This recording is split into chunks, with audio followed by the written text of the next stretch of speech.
Hello, welcome to my channel. My name is Hannah and let's talk books. So today is the last day of February, so we are at the end of another month. And this month is one of those where it started out quite strong and then just kind of kept going downhill from there, which I think kind of sums up what this month has been for a lot of people this year. So the first book I read for February was Later by Stephen King. This came out last year in 2021, is a horror/mystery, and I gave it 4.5 stars. So this is the highest rating I gave this month, so it started off with a bang. But this book follows our main character, Jamie, throughout his entire childhood. The point of view of the book is actually from an older Jamie. I think he's 22, and he's actually like writing down these experiences and what happened to him. He is able to see dead people who have passed on. However, his abilities aren't what you exactly would expect, as these ghosts only hang out for about a week before disappearing completely. That is, until one does not disappear.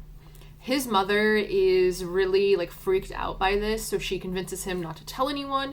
However, she reveals his gift to her girlfriend, who in turn uses it for her own motivations. So I've actually been putting off reading this as I do not like the cover at all, and the description of it just really didn't click with me. But I was browsing the new section at my library a few weeks back and I saw they had it, and so I was like, I gotta pick it up. And I'm so glad I did. I ended up not wanting to put this book down. It starts off right away with some of the encounters and experiences that Jamie has, so it kind of just doesn't really slow down. It gets you right from the get-go and just takes you on a crazy ride, and I really enjoyed almost every minute of it. So the style and way it was written actually worked very well for the story, because Jamie kind of has to come to terms with everything that happened to him as a kid. And so this book is almost kind of like therapy for him. And in turn, it makes it feel like that you're reading a book that a friend wrote. Now, because it's him kind of recollecting the past and everything, the timeline does jump around a little bit, but it's not anything that's super confusing. Also, every character has their relevance and their place in the plot. So it's not like this huge cast of characters that are just kind of throwaways. It's not like that at all. And this book is a bit on the shorter side, especially for Stephen King. And honestly, that is really good. And here comes Ori. Come on, go past. And honestly, the length of the book is just perfect, because any longer and I think the story really would have felt like it was dragging. Overall, this one was just a really fun ride, and I honestly recommend it if you would like a break between some bigger or more denser reads. There are obviously some references in there to King's other works as usual, and I haven't read a King book in a while, so just kind of seeing those and being like, aha, is just really fun and entertaining. Next, I read The One by John Mars. This came out in 2018, is a sci-fi thriller. It's also apparently a show on Netflix, although I have not heard the best things about it, and I gave it 4 stars. So this one is about a company that has developed this app/website, whatever you'd like to call it, where you send in your DNA and they use that to find your soulmates. Now, well, that might sound amazing. You could end up with someone who is either a lot older than you, a lot younger, maybe it's someone who has passed recently, or it could be serial killer. The test really doesn't care about your marital status or sexuality, so it's kind of ruined a lot of relationships and it's kind of messed up a lot of people. So essentially this test has just caused quite a lot of chaos in this world. So I really wasn't expecting much going into this. I basically just read it because February, month of love, all that crap. And the entertainment value here is actually surprising. I was quite impressed. Now, is the writing good? No. It is actually pretty simple and bland. It barely feels like it's an adult book. So in the beginning, I was actually kind of nervous it would end up being a DNF just because I wasn't vibing with the writing at all. However, each scenario that this story follows, there's 5 of them, I found interesting and intriguing, and I wanted to know what was going to happen with them. So like I said, this book follows 5 like characters / couples, and I do think that was too many because most situations they stayed pretty surface level. And the main gimmick of this book is that you go through each character a chapter at a time.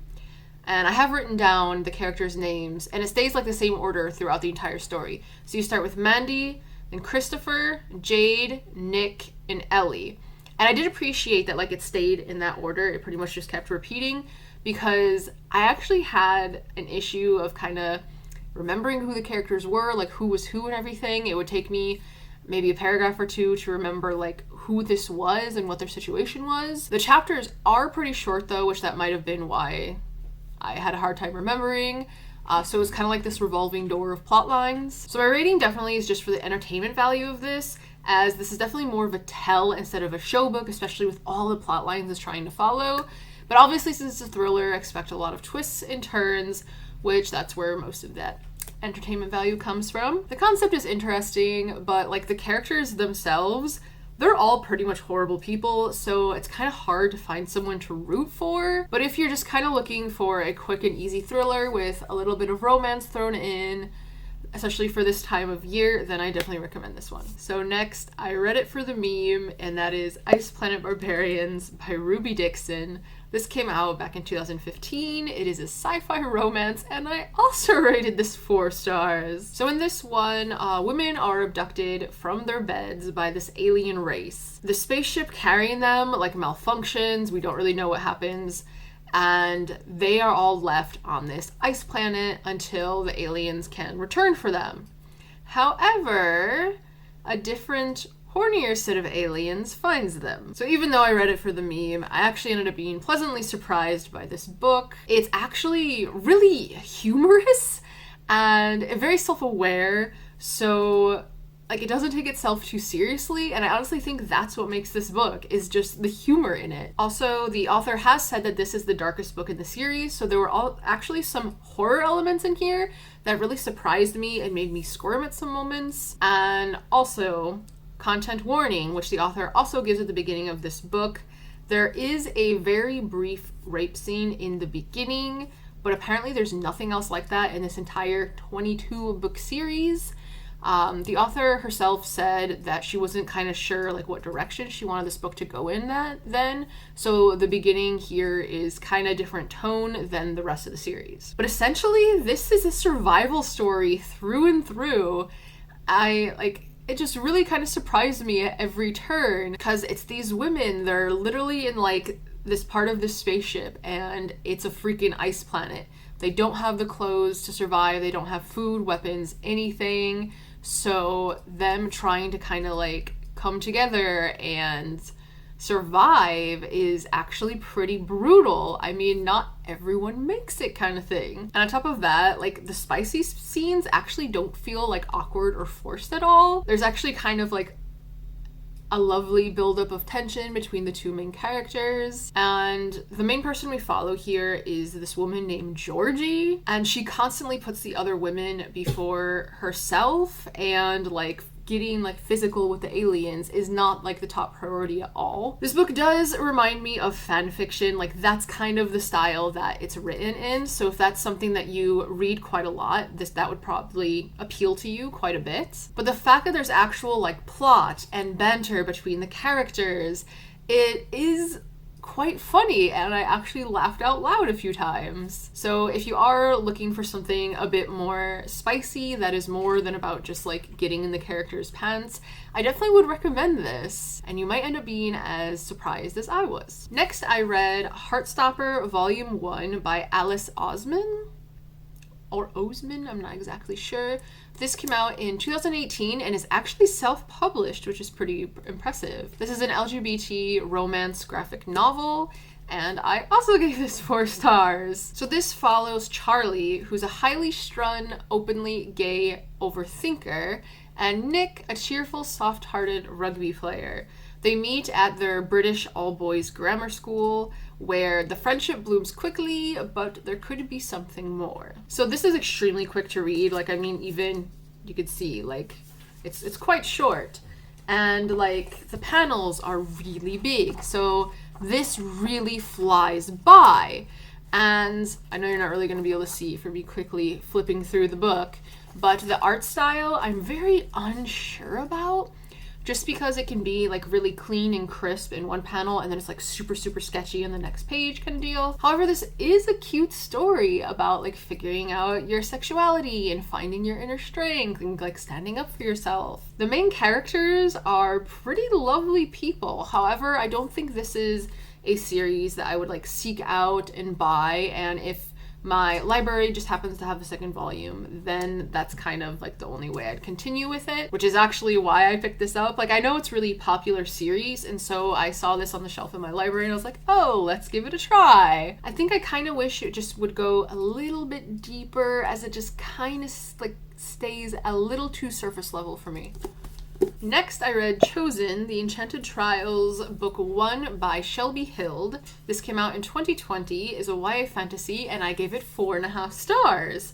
We're still in the good ratings here. So I actually met the author of this at a book club meeting before I read this at all, and that's how I found out about the series and everything. This was a group of people I hadn't met with before. It's a different book club than the one that I sometimes talk about every now and then. And she had mentioned she was like an author and really into fantasy and everything. And so I was curious. And she has written this like 10-book YA fantasy series. And to be fair, the books are short. Like, this first one is only like 150 some pages, but it's surprisingly good, as you can tell by my rating. But this series follows Vivian, who has a deadly secret. In this kingdom of Attilidus, magic is considered like very dangerous, and if you have any hint of a magical ability, you are put to death. So it's unexpectedly brutal.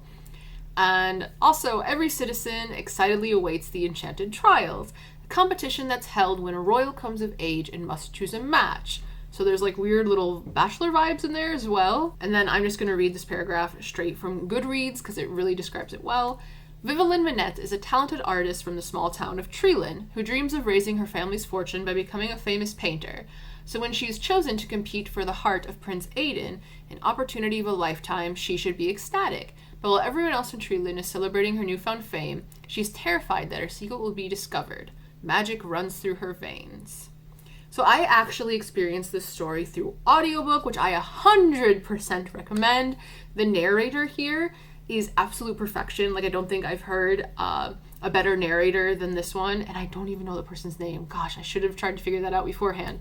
But she has like unique voices for every character, and just how she brings the world to life is just so good. And I know the audiobook for book 2 is currently in production, so that's why I haven't continued with the series at all. I'm waiting for the audiobook because I don't think I could go to paper after listening to it. So this book feels like a love letter to the fantasy genre. Like, you can see some nods to the typical tropes, but they're kind of flipped on their head here and have been kind of updated to our modern society today. I thought the author did quite a good job at crafting the world. She's just really good at foreshadowing, I think.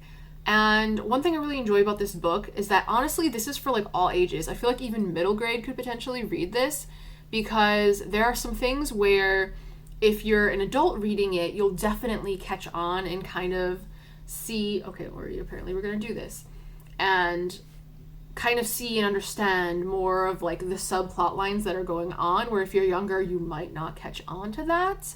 And just some of the darker concepts that might be more intriguing to an older audience. But right now there's obviously like this layered mystery going on, and I am 100% for it. So even though this is a shorter book, it really didn't feel like one. There's quite a lot packed in here. And obviously, since it's a book 1, you have to do some world building, so it is a little bit slow in the beginning. But like, once you have the characters introduced and the world bit up a bit, it really just kind of takes off. My one little nitpick is just that there's sometimes like repeated words in a sentence, so it just sounded like very redundant. But that wasn't that bad or noticeable at all. I think I just noticed it more because I was listening in audio format. But overall, this has really piqued my interest. And like, obviously, if you know someone and they're like, oh, hey, I wrote a book, you should check it out, kind of thing, you're kind of scared it's not going to be good. It's not going to be worth it. But this was a genuine surprise. And I'm usually not heavily into the fantasy genre, but this is like just enough where I thoroughly enjoyed it. Next is a book I had to read for my local book club, and that is La Princesse de Clèves by Madame de Lafayette. This came out in 1678 and is considered the first French novel, so this is a classic, but I gave it 1.5 stars. And to kind of prove, well, to kind of show how little I care about this book, in my notes, what I wrote for the summary was, who fucking cares? It's boring. So this is one of those books where I'm like, read it for the bragging rights, I guess. I mean, it's definitely the oldest book I've ever read, 1678. That's a hella long time ago. And especially for it being the first French novel. However, I did read the translation in English, as I think I would have wanted to die if I tried reading the French version, because this is mainly just name drops. This entire freaking book is pretty much, like, it takes place in the court of France, but it talks about, like, England and Spain and everywhere else, blah, blah, blah. But it's all about just name dropping everyone in the court. So it's all these huge titles. And that's the thing, like, you never use the same name twice. It's like, this is the Duke of blah, blah, blah, blah, blah, blah. And then you use his normal name. And then you use his other title. And it's like, oh my God. Luckily, this is a novella, so it's quite short. Otherwise, I probably would have just straight up DNF'd it. But pretty much, this is about a woman who is emotionally manipulated by 2 men, with one of them being her husband. Like, that is my view on this. The other guy turns into this freaking super stalker who cannot take no for an answer. And like every other character in the court, they all are just insufferable people who act like children. So like, if you're into royal families and that kind of history and stuff, maybe you'll enjoy this, because the amount of name dropping, like arranged marriages and politics, is just ungodly here. The plot doesn't even really start until like the 30 to 40% mark, but it like quickly like flip-flops back to all like the court drama and stuff. But yeah, this really wasn't for me. The actual like plot line just felt like manipulation, and I just can't believe, like, the last few pages of this are just so freaking ridiculous, and I'm just like, wow, yeah, another victim of the patriarchy there. So yeah, safe to say I did not enjoy this one. Oh yeah, also, this is labeled as a romance, but I don't think it should be labeled that at all. I think it should be labeled as a tragedy. Next, I read Nightbitch by Rachel Yoder, and once again, as always, it is very glare. I do have a reading vlog for this, so I'll post it up above, whatever side it goes on, and I'm going to sit this down so it's not going to glare in our faces the whole time. Oh yeah, I didn't even say the rest of the description of it. It's a newer book, came out in 2021, it is a contemporary horror, and we continue on the downward train of 2 stars. So the summary for this is really simple. Like, it's a stressed out mother who thinks she's turning into a dog. So this is one of those books where going into it, you know it's going to be like really strange and unusual, which I generally like. However, this one flew way too close to the sun, and I think just went too far out there to where I honestly have no idea what the point was, really, and what actually happens in the end, like what was real, what was not. I don't know. I don't freaking know. There's really no explanation for anything, and the last 20 pages of this just completely like changes everything, and just it left me feeling very like unsatisfied, confused, and stressed out. So this is one where I really had to push myself to keep reading, because the first 2 pages of this is half of the description of the book, and so it's just kind of like, oh, where does it go from here? Well, it repeats itself a lot is what happens. But the more I went, like, it felt really slow and dense at first, and then it did get better, and I was enjoying myself more. But then the ending happened, and I was just like, no, I'm good. So I have seen this book being compared to Bunny by Mona Wad, which before I had seen the reviews stating that and stuff, I had actually kind of gotten those vibes myself. But after reading this, it is nothing like Bunny. Please do not compare the two. They're in different leagues. Bunny is way better, so that is just not the case here. This also has like a ton of metaphor and definitely has a very feminist statement, but if I can't understand what it's trying to say, I just can't get a lot out of it. Also, content warning here, which could be considered a minor spoiler, so just kind of skip ahead 30 seconds if you don't want to hear that. But There is animal death and animal cruelty in this book. The animal death is excessive, like it's everywhere. And usually it's not graphic, but the animal cruelty scene, it is very, very graphic, and it is about murdering a pet, which kind of just makes it that much worse. So I just wanted to let people know about that. Next is I Lock My Door Upon Myself by Joyce Carol Oates, which apparently is also gonna glare. This came out in 1990. It's a novella, pretty tiny. And I gave this 3 stars originally, but the more I think about it, I think it's more like 2.5, maybe even down to 2. So I'm also gonna read the Goodreads description for this because I don't think I could have done any better for the summary. But this is the story, which I'm putting it down again because it's glare. But this is the story of Kala, a beautiful flame-haired, willful girl living in rural upstate New York in the early years of the 20th century. At 17, Kala is married off to a coarse local farmer. Her chance encounter with an itinerant black water dowser leads to a passionate, obsessive, and doomed love affair from which she emerges a celibate recluse. So this is one where, like, in the review I wrote on Goodreads, I really don't have much to say. I don't think I'm a fan of Joyce Carol Oates' writing. It is very, very stylistic, but I just don't think it's my vibe. I actually thought this story was going to be more focused on Kala's isolation, but it really isn't. It's pretty much the story leading up to it. Also, this is not told from Kala's point of view. It is told from the point of view of her granddaughter, which this granddaughter has had very little interaction with Kala, and so it's really hard to know if this is based on true facts or if this is just based on rumors that she's heard. So we definitely have like an unreliable narrator situation. But this story is one of those where it kind of like burns bright and just kind of tapers off. There are some thoughtful quotes in here, and the novella is quite tragic, but it was just kind of difficult to stay interested. Lastly, we have the first DNF of the year, and it's put me in a reading slump. I literally haven't read a book in a week. And I'm not talking about like I haven't finished a book in a week, like I haven't like picked up a book and started it in a week kind of thing. And that is The Remains of the Day by Kazu Ishiguro. So this came out in 1989, but it's considered a British classic already, but I don't even understand what constitutes a classic. Yeah, and no rating because I DNF'd it. So this book won the Nobel Prize in Literature, and I have no idea why. It is completely boring, has like nothing of value to say, it feels like. But basically, this book is about a butler who travels the English countryside while he contemplates what makes an amazing butler. So the only reason I picked up this book was because this second book club that I was kind of talking about earlier, this is the book that they picked, and I really can't wait to hear what people think about it, because I have a friend who also is in that book club who read this, and she said the only reason she got through it is because she listened to it through audio. This book isn't long. It's only like 230 some pages or something like that. But I put it down at page 113, so like I feel like I gave it a good chance.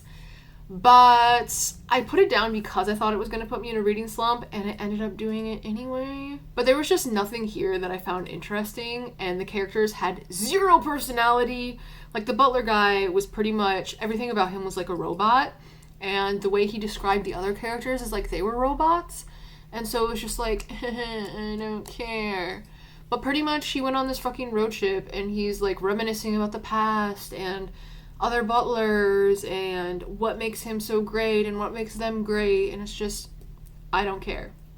So yeah, you can kind of see how the trajectory of that month was really, really strange. Hopefully the next book I read is a lot better, but we'll see. But as always, thank you for hanging out with me. It is greatly appreciated. And until next time, bonne journée and au revoir.